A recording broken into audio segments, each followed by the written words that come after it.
Mons, Belgium, the 23rd of August, 1914. Under heavy German artillery fire, British soldiers reported seeing winged figures in the smoke.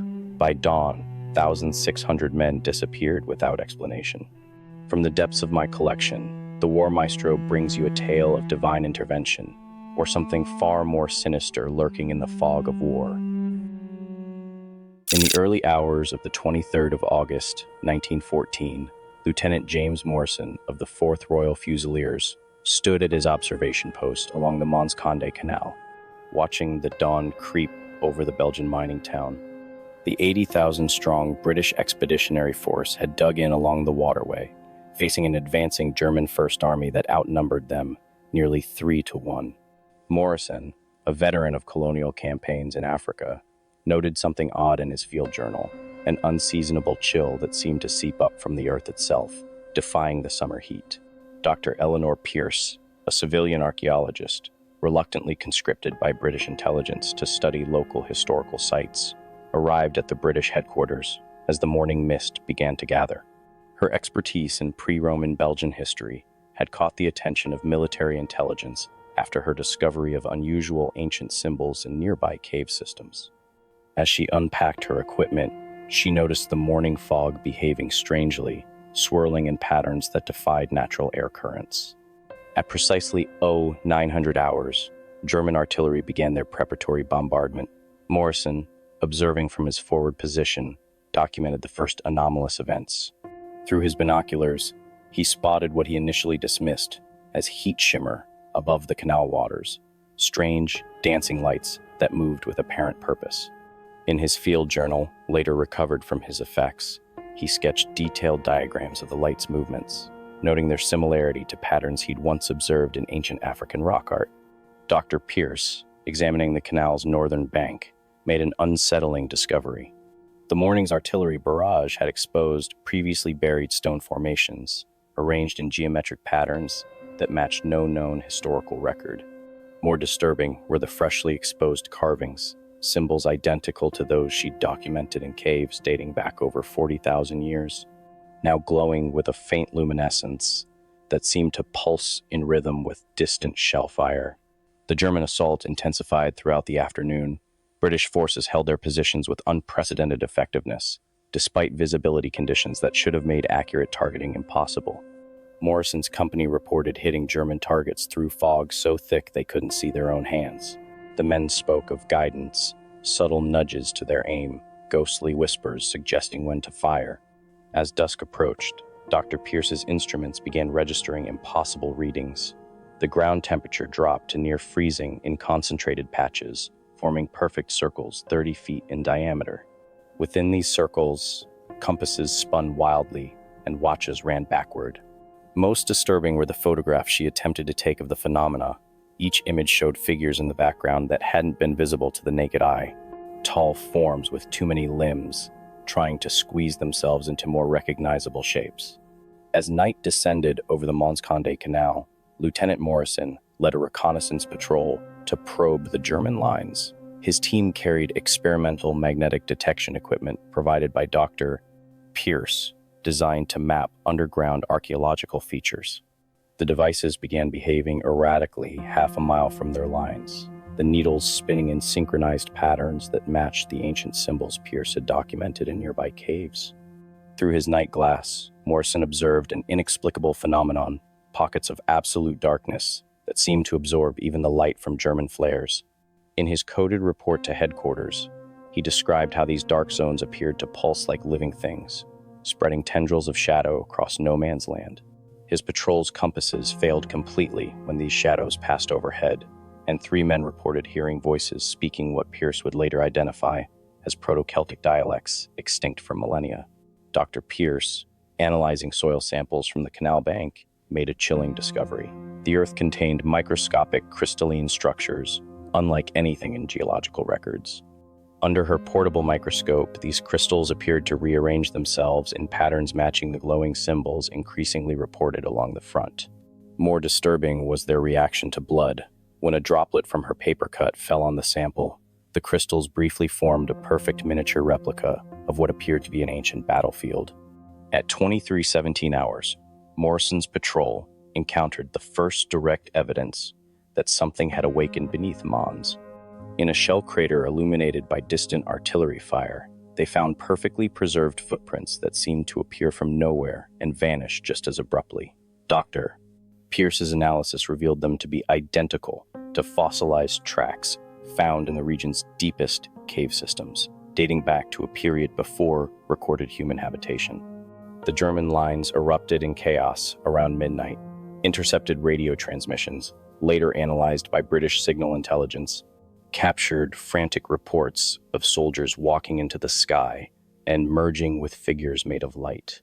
Morrison's forward observers reported seeing entire German platoons abandoning their positions, their officers unable to prevent mass desertions as men fled from something only they could see.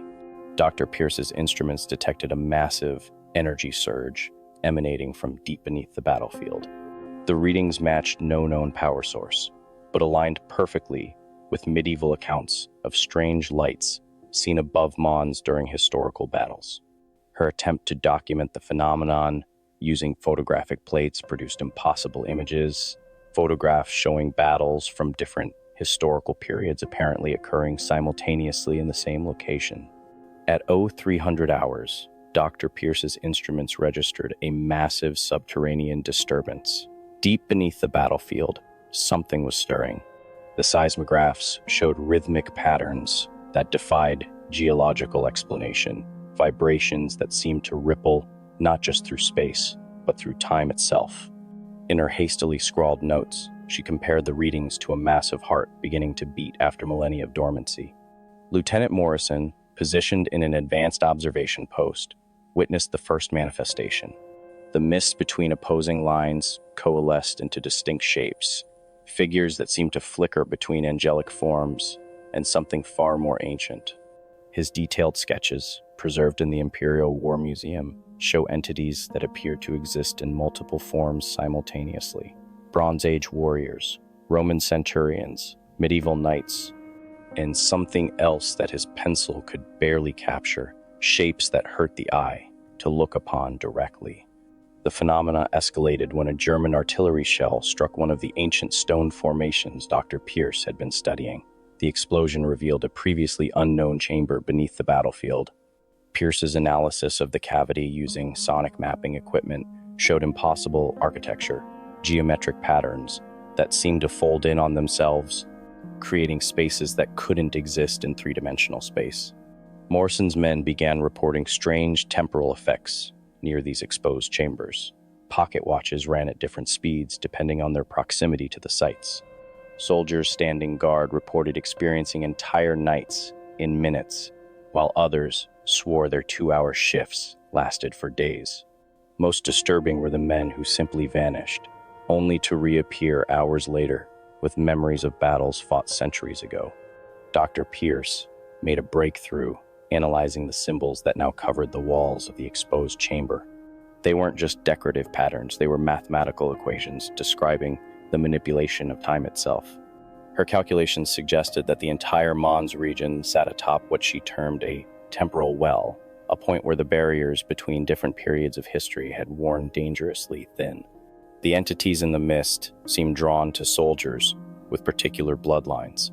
Morrison documented how men with ancient Belgian ancestry were especially affected, many falling into trace-like states and speaking languages dead for thousands of years.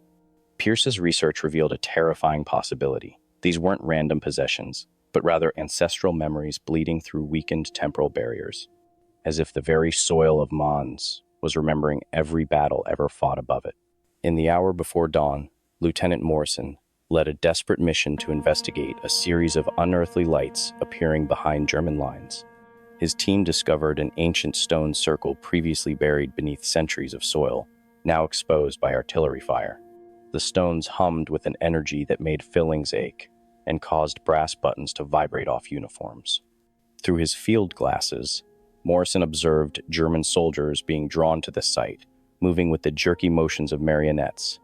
Dr. Pierce, analyzing soil samples from around the stone circle, made a horrifying discovery. The ground contained microscopic crystalline structures, that responded to human blood, specifically to the memories encoded within it.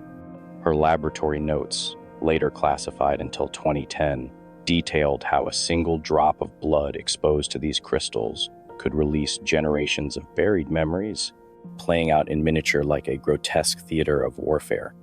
The entities that had been masquerading as angels began to show their true purpose. They moved through the battlefield with terrible efficiency, touching soldiers seemingly at random. Each man they contacted experienced what Morrison described in his field journal as the weight of all wars. Every battle ever fought on this ground flooding into their consciousness at once. Many went mad instantly. Others began speaking in tongues, reciting battlefield commands from conflicts spanning millennia. Pierce's instruments detected a pattern in the entity's movements. They weren't random at all. They were creating a vast geometric pattern across the battlefield, using the positions of affected soldiers as points of resonance. When she overlaid this pattern with historical maps, it aligned perfectly with every major battle ever fought in the region, creating a kind of temporal mandala that seemed to be focusing energy toward some central point. Morrison's team pushed forward, following the pattern of lights. They discovered German soldiers in various states of temporal displacement, some aged to dust in seconds, others regressing to childhood before their eyes. Most disturbing were those caught between states, existing in multiple time periods simultaneously. Through his trench periscope, Morrison observed a German officer giving orders to troops from 3 different centuries, all equally solid, all equally real. As the team approached the center of the pattern, they found Dr. Pierce's theories proven horribly correct. The very ground beneath Mons had become saturated with centuries of warfare, creating what she termed a memory well in her final report. The entities weren't angels or demons, they were something far older, custodians of an ancient machine that fed on human conflict, using the memories in soldiers' blood to power something that had been building strength since the first human warriors clashed on this soil. Between 0500 and 0600 hours, what would later be termed the Forgotten Hour began. Dr. Pierce's instruments recorded a massive surge of temporal energy emanating from the stone circle. The very fabric of reality seemed to tear, creating what she described in her final notes as windows between wars. Through these apertures, Morrison and his men witnessed battles from every age playing out simultaneously across the field of Mons. The entities shed their angelic disguises completely. Morrison's last coherent field report described them in terms that violated human comprehension, beings that existed in 4 dimensions or more, barely containing themselves in shapes the human mind could process. They moved through the battlefield like harvesters through wheat, touching soldiers from both sides, drawing out something that went deeper than blood or bone. Pierce's monitoring equipment detected a horrifying pattern. Each soldier touched by these entities became a conduit, their very existence acting as a bridge between times. The process was excruciating. Men experienced every death that had ever occurred in their exact location, feeling the sting of Roman gladius blades, while German bullets tore through them, drowning in medieval moats while choking on modern gas. At 0530 hours, Morrison witnessed the true purpose of the harvest. The entities weren't collecting souls or memories. They were gathering experiences of warfare itself, distilling the very essence of human conflict. Through his enhanced field glasses, he observed how each affected soldier became a nexus point. Their consciousness stretched across centuries, feeding some vast and hungry mechanism buried deep beneath the Belgian soil. Dr. Pierce made her final breakthrough too late. The ancient stone circle wasn't just a megalithic monument, it was part of an enormous machine, built by something that had been manipulating human warfare for millennia. Her calculations revealed that every major battle fought at Mons had been orchestrated by these entities, positioning armies like pieces on a board, all to power something that was finally reaching completion. The climax came at 0545 hours. The air itself seemed to crystallize, trapping soldiers between moments of time. Morrison's last transmission described how reality began to splinter, showing glimpses of other possibilities, wars that never happened, battles that might yet come, all feeding into the vast mechanism hidden beneath Mons. As his consciousness was torn between times, he witnessed what truly lurked below, something that had been growing fat on human warfare since the first tribes clashed on this blood-soaked soil. At 0600 hours, Dr. Pierce's instruments registered a temporal cascade unlike anything previously recorded. The boundary between past and present dissolved completely around the stone circle. Through the chaos, she observed how each battle fought at Mons had been merely a rehearsal, every death a sacrifice building toward this moment. Her final recordings captured energy signatures that suggested the entire region had become a vast temporal engine, powered by thousands of years of human conflict. Lieutenant Morrison, fighting through chronological distortion, led his remaining men toward the circle's center. They witnessed soldiers from every era of history emerging from the mist, Roman legionnaires fighting alongside Napoleon's guard, medieval knights charging with modern infantry. But something was wrong with these phantom warriors. They moved like automatons, their actions feeding energy into the growing temporal vortex. The entities revealed their true purpose at 615 hours. Pierce's last transmission described them as architects of war, beings that had been cultivating human conflict like farmers tend crops. Each battle fought at Mons had strengthened the temporal engine, creating a mechanism capable of bending time itself. The angelic forms had been mere puppets, comfortable shapes, hiding their true nature as harvesters of human warfare. Morrison's team reached the inner circle at 0630 hours, where they found German soldiers experiencing the same revelation. Both sides watched in horror as the entities began their final harvest.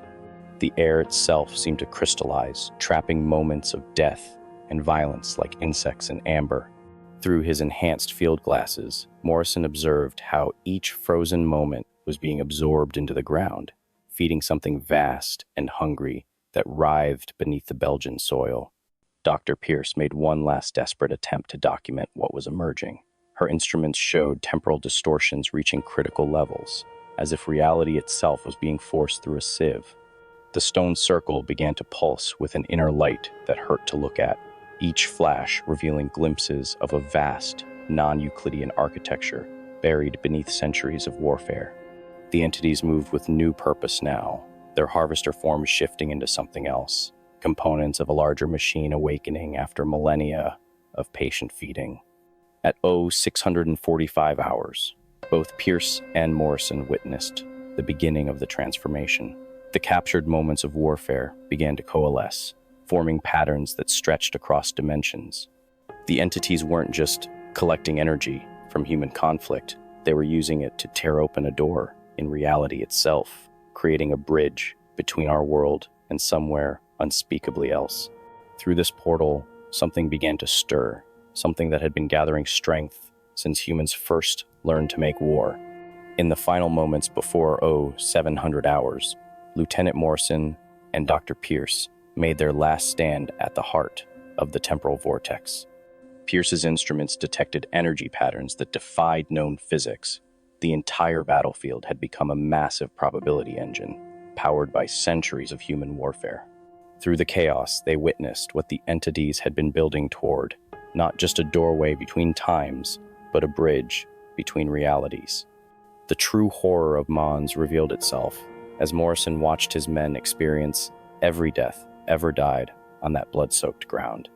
The entities weren't simply harvesting warfare, they were distilling its very essence, using human conflict to fuel something far more terrible. Pierce's final calculations suggested they had been manipulating human history itself, orchestrating battles across time to create perfect resonance points for their vast machine. At 0645 hours, the stone circle began its final transformation. The ground split open, revealing architecture that shouldn't exist in three-dimensional space. Morrison's last field report described structures that seemed to fold through time itself, buildings that were somehow older than the Earth yet hadn't been built yet. Within these impossible geometries, something stirred, a presence that had been guiding human warfare since the first tribal conflicts. Pierce made one final discovery before the end. The entities weren't servants of this presence, they were its components, pieces of a vast consciousness that had fragmented itself across time. Each battle at Mons had been orchestrated to strengthen these fragments, preparing them for reunification.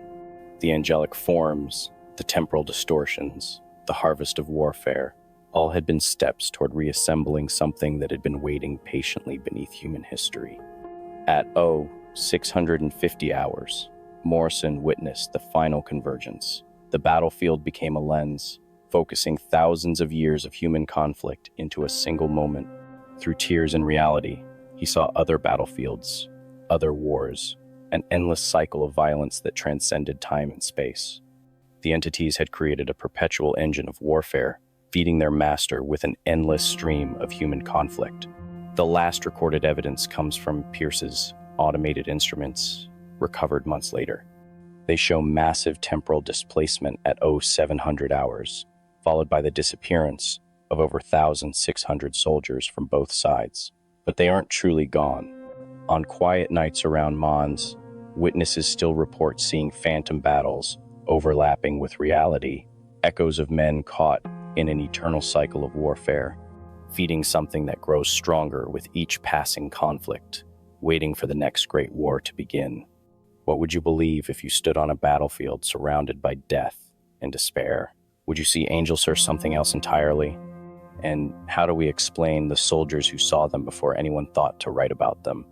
The truth about what happened at Mons remains buried in classified military archives and forgotten testimonies. But perhaps some of you have your own stories of unexplained phenomena from the battlefields, passed down through generations of veterans. Share your thoughts in the comments below.